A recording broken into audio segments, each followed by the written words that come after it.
terceiro e último bloco do programa Ponto de Vista, hoje conversando sobre alimentação.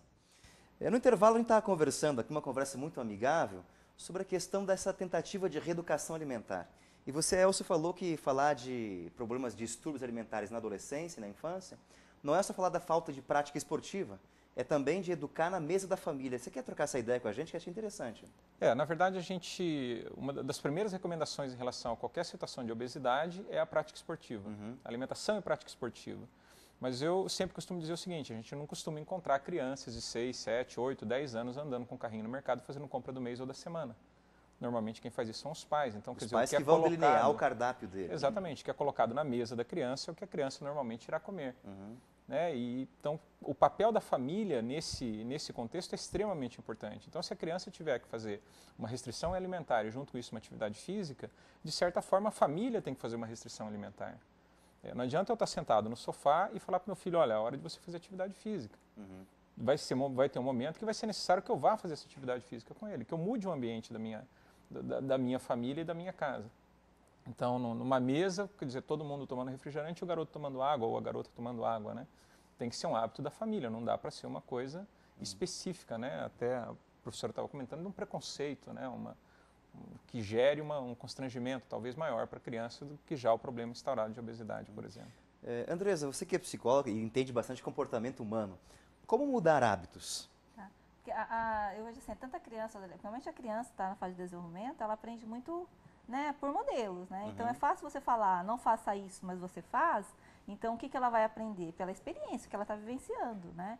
Então se a família ela facilitar esse processo, né? Como o professor Elcio estava falando, né, no mercado, comprar alimentos mais saudáveis, na verdade inserir isso, né, na mesa de casa, vai facilitar esse processo para a criança, né?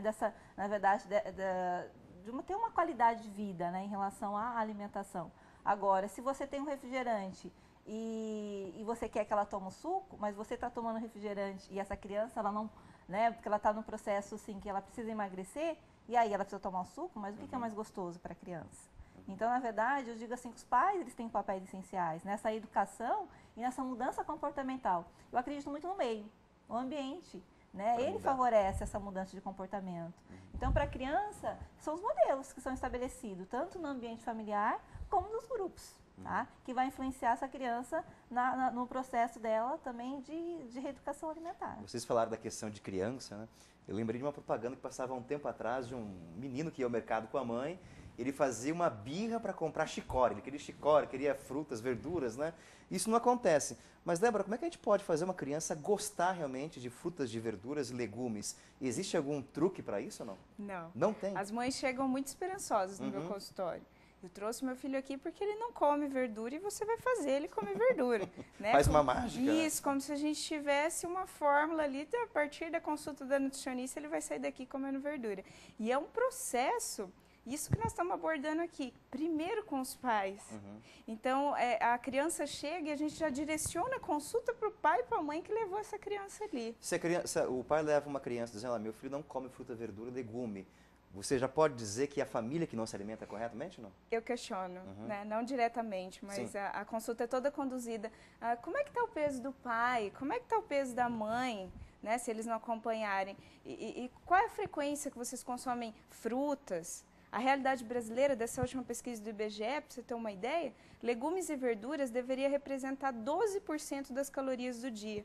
O brasileiro está consumindo 2,8%. Baixíssimo isso. Quantas calorias a gente tem que ter por dia, repor? Isso não é regra. Não é regra. É um erro. Nós não podemos definir. Isso tem que ser levado em consideração.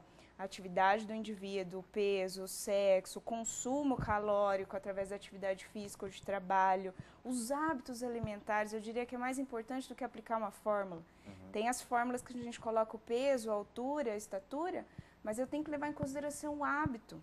Se esse paciente tinha um consumo calórico muito pequeno, independente do cálculo que eu joguei ali da alta, eu não posso praticar uma dieta com alto índice calórico que ele não vai conseguir perder peso. Então é muito delicado essa pergunta. Sim. A gente está conversando aqui e que eu estou percebendo que uma reeducação alimentar sem uma reeducação de vida, de esporte, atividade, não leva a lugar nenhum. Elcio, me responda uma dúvida que eu tenho até hoje. Por que a nossa geração, a geração que está vindo, ela não é tão adepta de exercício físico? Pelas comodidades? Eu acho que tem uma mudança cultural muito grande nesse processo, né? De novo, eu vou relembrar uma coisa que eu digo para os meus alunos, né? Por exemplo, numa sala de faculdade, onde a maioria ali tem por volta de 20, 25 anos, eu pergunto para eles assim, ó, qual era o MSN de vocês quando vocês tinham 7 anos? Ou qual era o número de celular de vocês com 7 anos? Né? E hoje, se a gente perguntar isso para uma criança de 7 anos, a gente vai ter uma resposta. Que na nossa geração não existia isso, né? Então, os hábitos mudaram completamente nesse aspecto, nesse sentido. E, de uma certa forma, acho também a característica da oferta de atividade física. Que hoje a impressão que eu tenho é que na nossa geração, ninguém precisava me oferecer, eu buscava algo relacionado à atividade física. Hoje, parece que para você fazer uma atividade física, você muitas vezes tem que ir lá, se matricular, pagar uma mensalidade, pagar uma taxa, tem um custo que para nós nunca existiu isso, né? A gente ia brincar em tal lugar, a gente ia fazer, brincar na rua, né? As coisas que normalmente a gente encontrava com mais frequência do que atualmente. Então, eu acho que essa pergunta está muito ligada a essa alteração geral de comportamento, de hábitos, de oferta, de comodidade, de uma série de questões. Né? Andressa, para você, qual é a imagem que o brasileiro tem do seu corpo?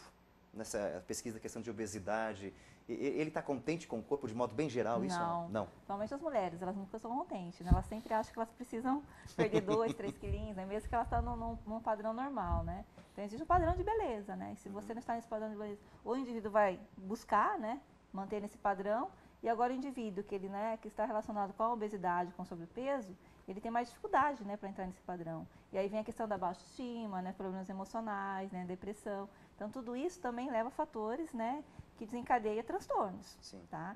Então existe um padrão de beleza, mas às vezes a pessoa ela tem toda uma questão de comportamento, né, da ingesta caloria que ela ingere, né. Então a questão também do próprio metabolismo também, né, que tem uma perda, né, menor, né, não tão significativa, então esse indivíduo ele não consegue, né, estar nesse padrão. Então ele busca as alternativas. E se ele não consegue, vai trazer algum tipo de transtorno psicológico para esse indivíduo, né? Débora, para encerrar, no início da conversa você citou que o Brasil, em torno de 30 anos, deu um salto de total insegurança alimentar para um país de obesos, né? Acho que o Brasil deu avanço significativo com a questão de combate à fome, inclusive a indicação do Graziano como membro da FAO, das Nações Unidas, para trabalhar a questão da fome no mundo, é um bom indicativo.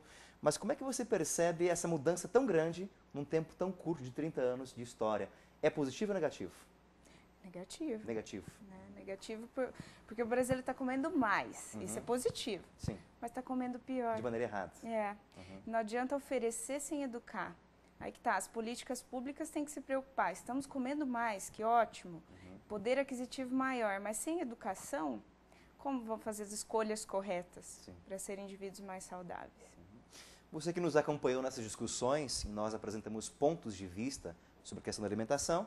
Talvez justamente a questão seja essa, educação, ou seja, a gente poder escolher corretamente. Muito obrigado pela presença de vocês, o tempo de vocês nessa conversa.